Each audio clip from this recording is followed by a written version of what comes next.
नमस्ते friends, आज आपण मुरमुऱ्यापासून मस्त असे डोसे बनवतोय। सोबतच चटणी रेसिपी सुद्धा पाहणार आहोत। बनवायला खूप सोपी रेसिपी आहे।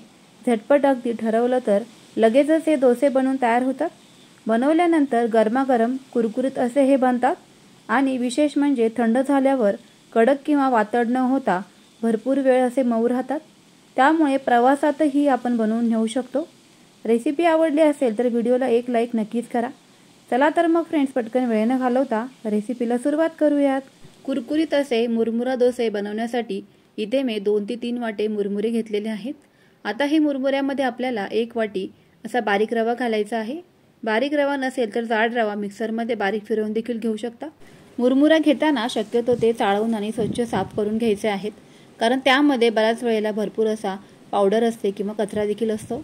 आता हे मुरमुरे आणि रवा आपल्याला 15 ते 20 मिनिटे असे छान भिजवून घ्यायचे आहेत। असं केल्यामुळे मुरमुरे छान मऊ होतात आणि रवा देखील अगदी मऊसूत भिजला जातो। 1.5 ते 2 ग्लास यामध्ये पाणी घालायचं आहे आणि जोपर्यंत हे मुरमुरे पूर्णपणे पाण्यामध्ये बुडतायत ना, तिथपर्यंत आपल्याला पाणी घालायचंय आणि छान असे हे 15 ते 20 मिनिटे हे मिश्रण असंच बाजूला ठेवून द्यायचं आहे, म्हणजे आपले मुरमुरा आणि रवा छान असे भिजले देखील जातील। खूप जास्त पाणी घालायचं नाही, फक्त आपल्याला मुरमुरे आणि रवा जो आहे ना तो पाण्यामध्ये बुडेल इथपर्यंतच पाणी घालायचंय। 2 वाटी मुरमुरे घ्या आणि त्यासाठी 1 वाटी रवा घ्या। हे अगदी परफेक्ट प्रमाण आहे। तर एवढ्या प्रमाणामध्ये कमीत कमी 4 ते 5 डोसे होतात। तुम्हाला जर का याही पेक्षा जास्त डोसे बनवायचे आहेत तर तुम्ही इथे मुरमुऱ्यांचं आणि रव्याचं प्रमाण वाढवू शकता आणि मस्त असे हे डोसे बनवून तयार होतात। एकदा नक्की बनवून बघा। आता हे आपण बाजूला ठेवून देऊया। हे मिश्रण छान भिजून तयार होतंय, तोपर्यंत आपण चटणी तयार करूया। तर त्यासाठी काय काय साहित्य घेतले ते आधी पाहूया।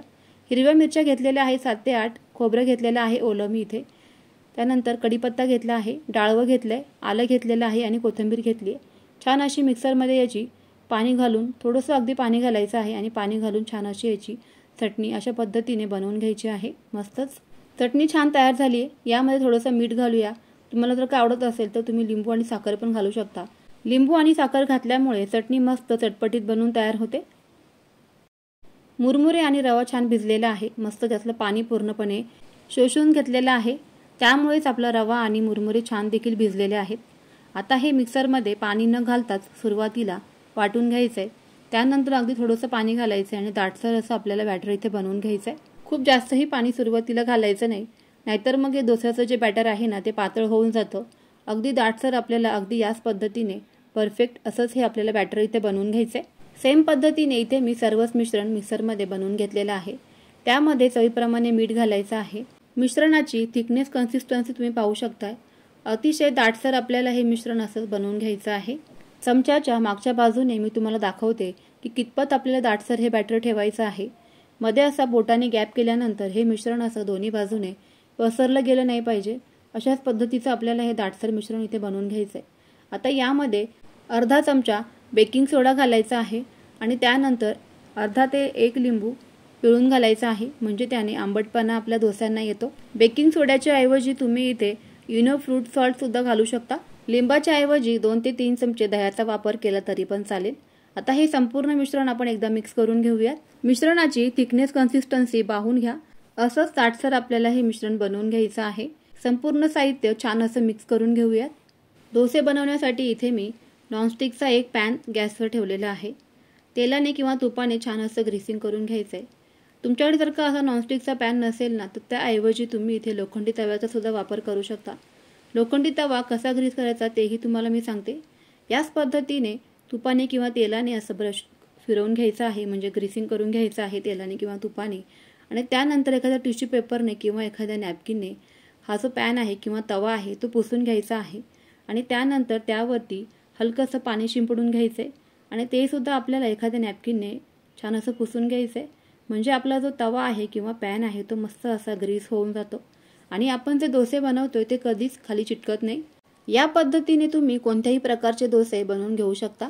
डोसा बनवतानाची सर्वात महत्त्वाची स्टेप म्हणजे तवा ज्या वेळेला किंवा पॅन आपण ग्रीसिंग करतोय त्यावेळेला सुरुवातीला गॅस अगदी स्लो ठेवायचा आहे आणि डोसा घालताना सुद्धा गॅसची फ्लेम स्लोच ठेवायची आहे। डोसा घालून झाल्यावर मात्र गॅस तुम्ही इथे फास्ट करू शकता। मस्त असं पातळसर असं हे बॅटर चमच्याने, वाटीने किंवा पळीच्या मदतीने असं पसरवून घ्यायचं आहे सगळ्या बाजूने अगदीच झटपट, ठरवलं तर काही मिनिटांमध्येच हे मुरमुरा डोसे बनवून तयार होतात.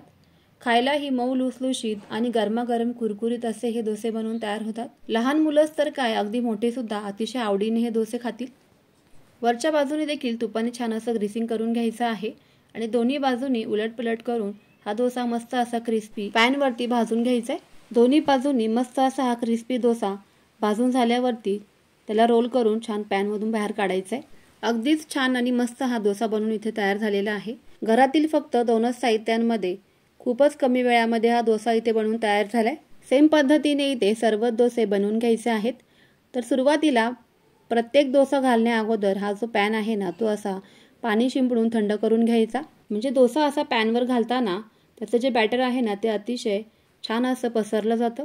अजिबात खाली चिटकत वगैरे नाही. तवा लोखंडी असू देत किंवा नॉनस्टिक असू देत, मी सांगितलेल्या पद्धतीने तवा किंवा पॅन आहे ना, ग्रेसिंग करून घ्या.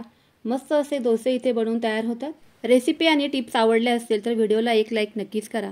चला तर मग फ्रेंड्स, पुन्हा भेटूयाच तुमच्या आवडीच्या रेसिपीसोबत. तोपर्यंत always keep smiling and keep cooking. Bye bye friends.